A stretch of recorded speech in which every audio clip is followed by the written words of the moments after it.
Bisa ng ikinasang operasyon ng mga otoridad, nadakip sa Barangay Kabungaan, Villaba, Leyte ang top 1 regional most wanted person kaugnay sa kaso nitong pagpatay.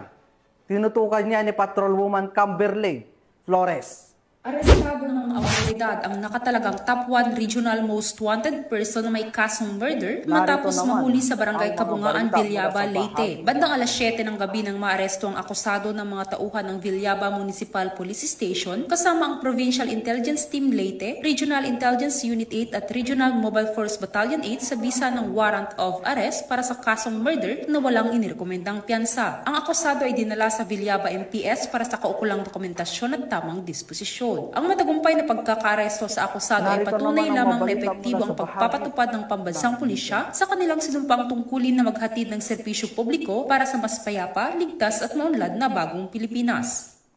Mula dito sa Eastern Visayas, ako ang inyong PNN correspondent, Patrolwoman Flores, alagad ng batas, tagataguyod ng Balitang Pulis.